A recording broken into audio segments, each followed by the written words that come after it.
The technology, as you said, might be something knowable, something we can figure out how to do ourselves. Absolutely. The other questions, the ones that really gnaw at you as you lay there at night, maybe, I don't know, are they knowable? Where are they from? Why are they here? That I would submit, Mr. Knapp, is for smarter people like you to figure out. I've received enough grief just trying to figure out what it is and how it works. I'm not You've going stayed away from it. I have deliberately, because I think we could go down for hours down these rabbit holes, and in the end, the one thing I've learned in my job in intelligence, I can be absolutely sure of something and I can still be absolutely wrong. And so that's why it's important to let the data drive the analysis, not my opinions or suppositions or intuitions. Will we see more of these videos? I suspect, hopefully, if there's enough interest by the American public and they reach out to their congressional representatives, I suspect there will be. I also think it's important to note that we are now at a point, technologically speaking, where we now, every person on this planet, for the most part, has the ability to do this themselves. Keep in mind, during the Nimitz incident, very few people had any type of capability on their cell phones. In fact, most of us had flip phones, if we were lucky, with no camera on it.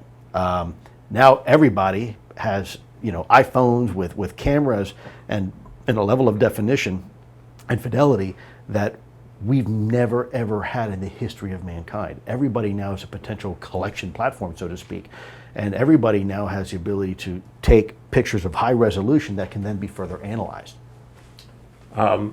This organization, you have to have high hopes. You're rolling the dice. You're all in. Oh, sure, yeah. I mean, I gave up everything for this. My high hopes is not for personal gain. My high hopes is that we are finally at a point where we can have the conversation and do something about it and get the great minds like Steve Justice and Hal Prudoff and all these great folks to do the experimentation necessary so we can prove definitively once and for all that what our observations, what we're seeing, we can replicate and then build. As a case in point, I think once we've come to the point where proving the theory is no longer theory, but it is actually law, principle of physics, then the question becomes a scalability issue. It's no longer can we do it, we can do it. Another question is when are we going to have the technology to do it? So case in point, 50 years ago, if I were to say to you, we are going to have these big, huge nuclear power plants that are going to drive the energy requirements and needs for everybody in this country. And we would never have to rely on fossil fuel anymore. Most people would say, it's kind of a pipe dream, it won't happen. And of course, now we have these big nuclear facilities.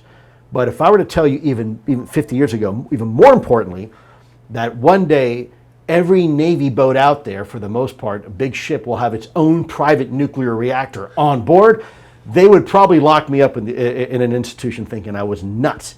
And yet here we are, let's forward wind the tape, where most large Navy vessels out there, can't tell you the number and whatnot, but a lot of them have miniature nuclear power plants on board right now.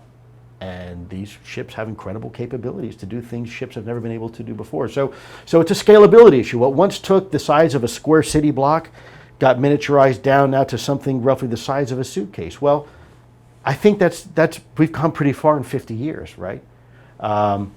Especially from the days of the Bikini Atoll experiments and the Trinity experiments, and now here we are. So I think this is very much the same thing. I think now that we've been able to prove that the physics is real, the question is no longer an if question, it's a when question. And when are we going to have the technology to scale what we are able to replicate at the micro level at places like the CERN and the Large Hadron Collider, and scale those in a usable way that we're not just maybe bending space-time and creating micro black holes for electrons, but maybe we're doing them for larger things.